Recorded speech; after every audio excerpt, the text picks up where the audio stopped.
What's going on, everyone? Kim Becker and Ryan Blackburn here for your weekly AMA for the Denver Nuggets, who will start the first round of playoffs on Sunday. We will find out after tonight's game with the Thunder and the Timberwolves who will be coming to Denver to play the first round with them. So a fun night ahead of us, Ryan. I'm sure you're anticipating who the Nuggets' first opponent will be, no? Oh yeah, it's going to be fun. Very interesting to see whether the Thunder and the T-Wolves are who's gonna take that home. We've got a question about that towards the end of this series, so should be interesting. Everybody, stay till the end until you hear my response on that question. Good hook there, Ryan. Good hook. We love it. All right, the first question from Cody Rourke, our own Cody Rourke here. If Denver is going to win it all this year, what is the one thing they must do to ensure that? Yeah, I think everybody wants to know something like this because you know that Jokic is going to show up. You know, Jamal Murray and Michael Porter and guys like that, they're going to do their thing. But if there's one thing that Denver has to do, it's they have to be locked in for 48 minutes or at least as close as they can to that on the defensive end. Denver's always going to be able to score with Jokic out there. I think they proved that last year, even without Murray and Porter, that this team is good enough on the offensive end, great when they're really locked in. That I have no questions about. What really is the question is that average defense that they've had for most of the season. Is it going to be average in the playoffs? Is it going to fall off in the playoffs?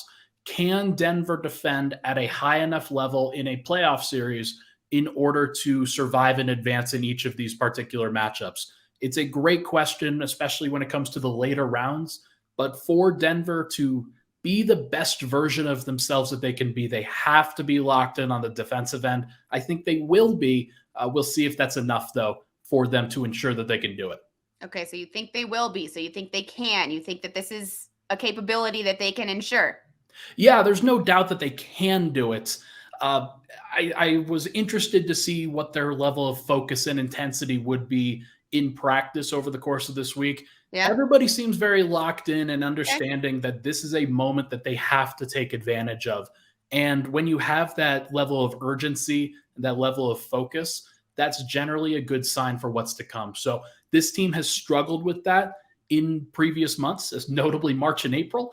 But I do think that they will be much more focused this time around. Now or never. All right, Ryan. Sweet. We'll move on here. This next one from Thomas, a Bryant season. Love that. Why do the Nuggets start every series off so slow? Sad. I checked and they've lost 6 of their last 7 game ones. Wow, we have some research here. Let's back it up. it's not a good stat, obviously. No. I think if you are one of the most important things is to set yourself up for success in a playoffs. And it's one of the reasons why Denver's had to have the resiliency that they have, where they lose a game 1 and you have to come back from that. Sometimes Denver does come back from that, and they've been pretty good at it. However, in my mind, the most important thing that Denver can do during this upcoming stretch is get out to a good start. One of the reasons that they don't is that they like to keep their game plans mostly vanilla at the beginning of a series, where they aren't going to deviate from what they do. They believe that they are the better team. They are going to put forth their best effort with what they usually do. And that's I think a staple of what Michael Malone wants. He wants Denver to be the best version of itself rather than really conforming to and expecting what the other team is going to do. I think that's got to change this year. I think that if Denver really wants to be the best team, then they have to be proactive rather than reactive in these series. That involves the players, that involves the coaches, that involves everybody. And that they're going to have to get out to these good starts, make sure to put themselves into a great position and take advantage of the home court that they have throughout the Western Conference playoffs. Because if you don't, and you're down 1-1 going to another location, that's a really tough place to be. Mm-hmm. Absolutely. So the stat isn't so great, but there is opportunity to change that come Sunday. So hopefully that'll be the case. This next question from In the Clutch. What do you expect from Jamal Murray this playoffs? Yeah, this is an interesting one for a number of reasons. First and foremost is that Jamal hasn't been playing in the playoffs in each of the previous 2. It's the biggest story surrounding the Nuggets this year is that they have Jamal Murray and Michael Porter healthy once again. Now, Jamal's dealing with a little bit of a thumb issue, but I asked him at practice on Wednesday, about the torn ACL and how he was feeling. And he told everybody that he hadn't even thought about it in these last couple of weeks. And that's just not a thing that he thinks about. He's got two good legs now, as opposed to one good and one bad. Yeah. And so I'm thinking that he's in a great place to just continue to move on, continue to progress, and to become the best player that he can possibly be once again. Am I expecting bubble Jamal Murray, where he's leading the team, where he's a 1A to Jokic's 1B? No, that's not what I'm expecting. But I think that Jokic has evolved enough that all Jamal has to do is facilitate the offense, pick and choose his spots, and be the lethal scorer that he can be in the proper moment. Now, that might mean scoring 20 points on one day. It might mean scoring 35 on another. But the most important thing that he can do is be there every single night and provide great performances every single night. I think he's going to do that, or at least get very close to it. I have a very strong suspicion that he is ready for this moment and has been thinking about this for a long, long time.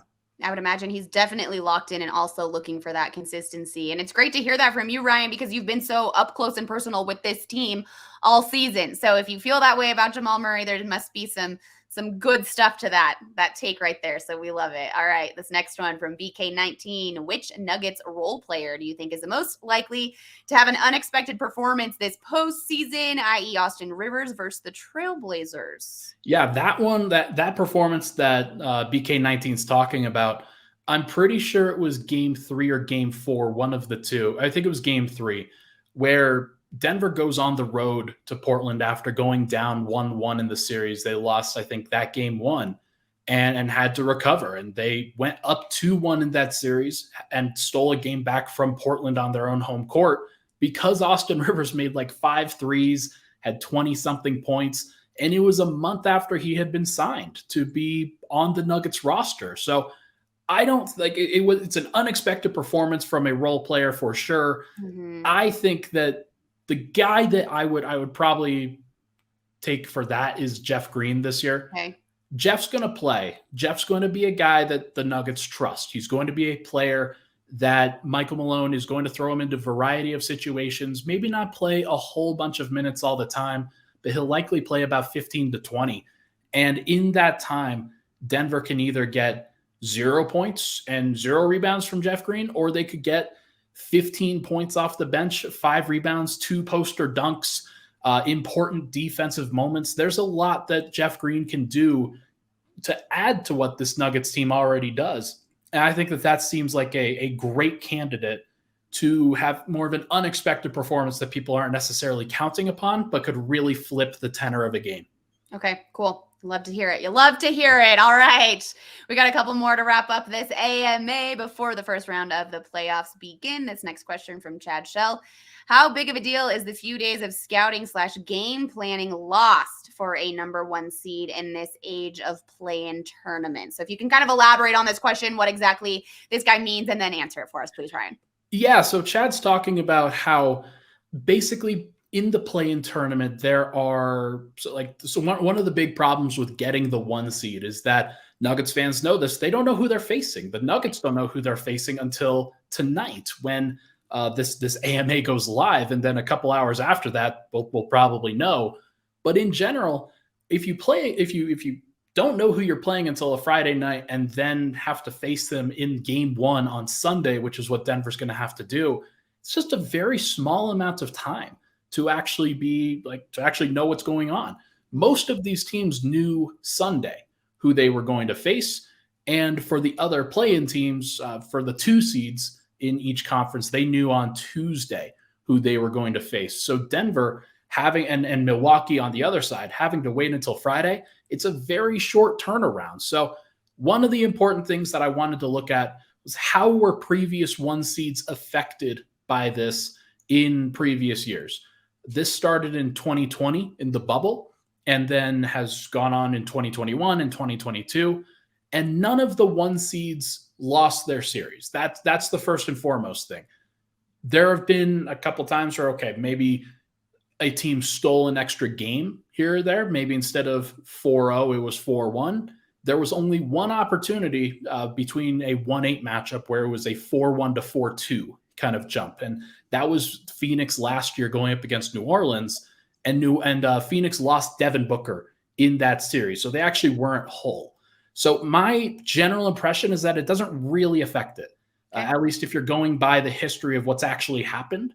However, every season is new. Every opportunity there's an opportunity for a new precedent to be set. So I do think that Denver, they're preparing. They are trying to make it so that they are just fine in each of these matchups, but their talent has to win out in those matchups, just as it did for previous one seeds. But don't be surprised if they lose an extra game here or there.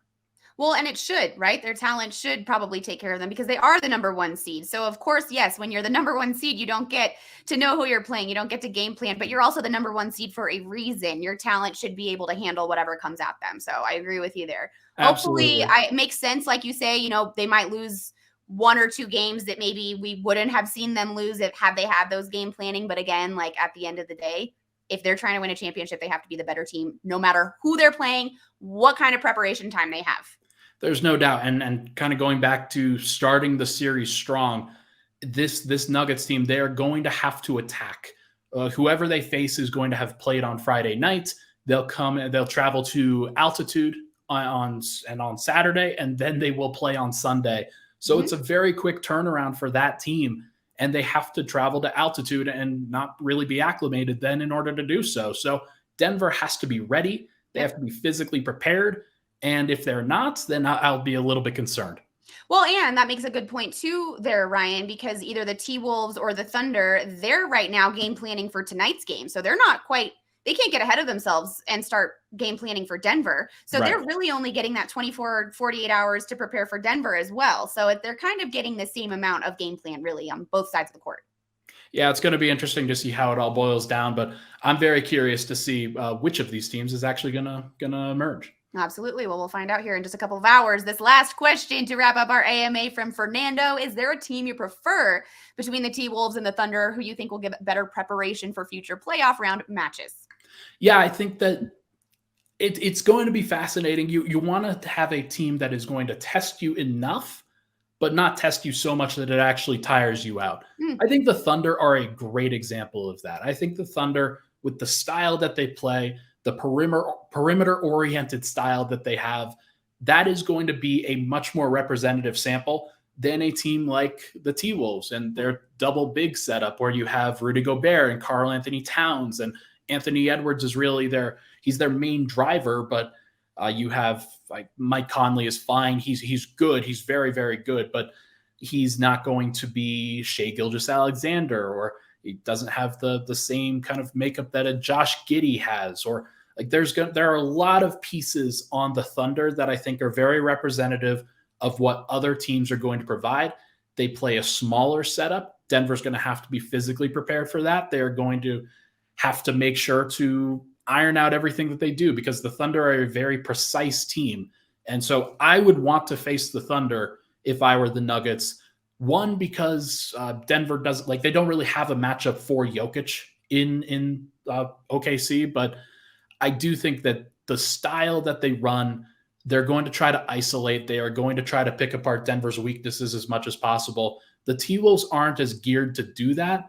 And so if there is a concept of preparation, I would want to see OKC for sure. Okay. All right. You guys heard it here, and you'll know in just a couple of hours if that will be the case. Ryan, thank you so much. Enjoy the next couple of days off before things get crazy for you, I know. So I'll be sending you some positive vibes. Thank you so much, Kim. It's going to be crazy, but hopefully it's going to be fun. Nuggets fans, get ready. Hopefully the ride is long.